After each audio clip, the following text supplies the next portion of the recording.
Now, fines have already gone up, but the location of where those cameras are remains undisclosed by design. On the Upper West Side, Kendall Green, Fox 5 News.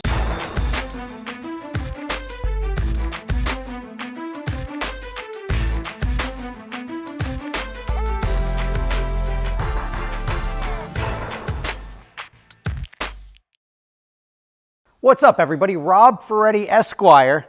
Not really a lawyer, just using the moniker. Behind me, I've got the Gotham Dream Cars 488 Spider. Now, this is a bone stock car. If you've rented the car from Gotham Dream Cars, you'll know we do not modify the cars because we don't want to deal with something where something happens to a car and the first thing a lawyer is going to say is like, well, my client crashed because you decided to put an exhaust on the car, which gave it an extra 7 horsepower, which is more than any other person can reasonably be expected to do it. So they'll try to shift liability to you. That's why we don't change the wheels or anything like that. We don't put bigger rims on it because the first thing they're going to say is, oh, the speedometer was off. I don't mess with that. However, I have now been forced to address with the city of New York this Ferrari. Now, this is a wild one because I got 2 tickets in the mail to my leasing company for almost $2,000. I think each ticket was about $875 each for this car from automated noise cameras in the city of Manhattan. Now, I have said this several times. This whole overreach of noise cameras, speed cameras, all the congestion pricing, all of the stuff that's out in the interest of safety is all bullshit. The city is installing noise cameras on the Upper West Side. These cameras are the first of their kind, targeting car and truck noise. And as Fox 5's Kendall Green shows us, drivers could be hit with pretty hefty fines. At the end of the day, it's a tax on everyday life and everyday use. It does nothing to make anyone any safer. Anyone who says otherwise is full of crap. And we are only getting worse because as soon as they're like, oh, those speed cameras were great, where does it stop? You can have speed cameras when you leave your driveway. Eventually, your car is not going to let you speed. It's just going to print you a ticket when you go over the speed limit. There are all sorts of issues with how the government is regulating and coming down on just driving. Because automated cameras, I got a ticket for doing like 41 and a 30 in the city the other day on the West Side Highway. So it's like very stupid because 41 is what everybody drives. So all you're doing is now criminalizing or at least enforcing regular everyday behavior and just tacking it on to everybody's thing. So that was a little bit more frustrating, but that ticket was only like $50 or $100, so it made no sense not to pay it.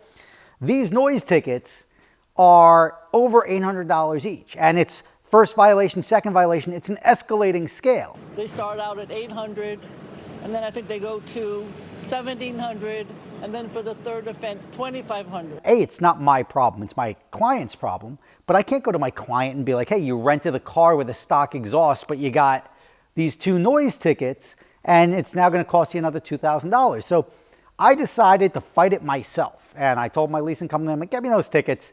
Ferretti Esquire, at your service. And I asked for a trial. And now this is like, they're used to cut and dry, right? They're used to people coming in and saying, I think it's dumb. I don't think it was too loud.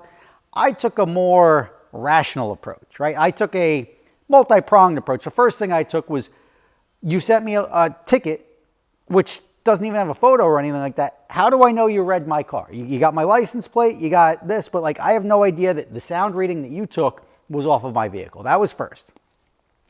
Then they're like, hold on, we have a guy from the DEP or whatever their agency is, comes on, he's like, here's the video of your car going by.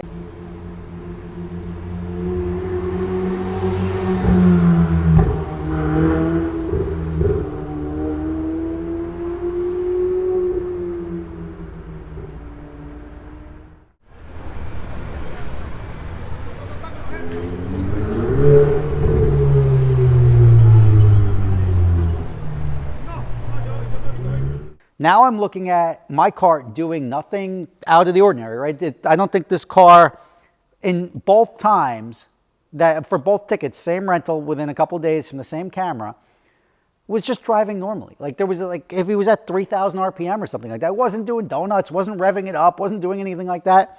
The limit that New York has set is 74 decibels. By the end of September, there will be at least 7 noise complaint cameras placed across all 5 boroughs.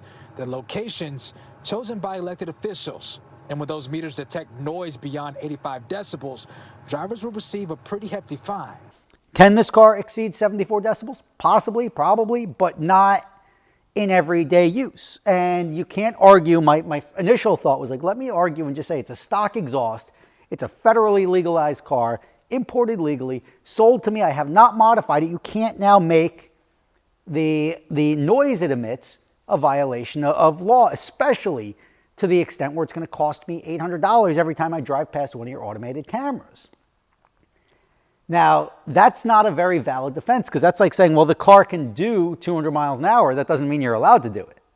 So it's more of a use violation. So it's not really my problem. It's definitely my customer's problem. But I'm looking and I'm like, well, objectively, this car's not going very fast. So I'm going to now say, and now I have to convince the judge that the noise being recorded is not solely from my vehicle. So I'm like, well, Your Honor, if you see all the other vehicles, there could be noise bouncing off other cars, and that could be amplifying the noise. So my car may be emitting 70 decibels, and when you multiply the 70 decibels, it increases it. Like if you put your phone on your car and you face it down, it amplifies the noise, so it's louder. So you can get, and that's a very broke-ass, like I drive a lot of crappy cars, so I've been in that situation, but trust me on that one.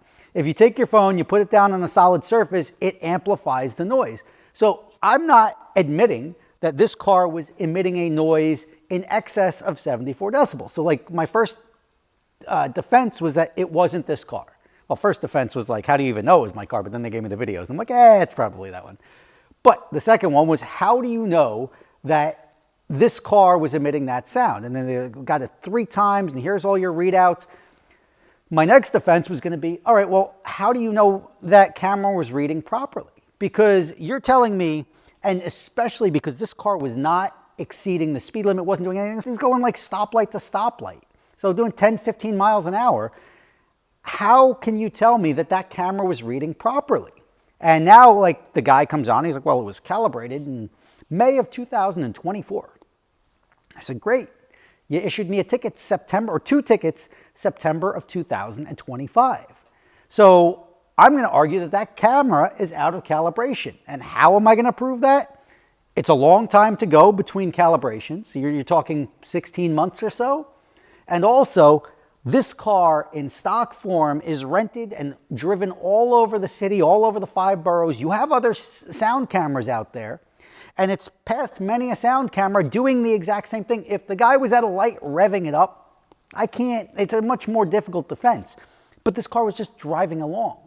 So if it's just driving along regularly, when it passed other sound cameras, it was also just driving along regularly. And I have never gotten another ticket ever on any of my vehicles.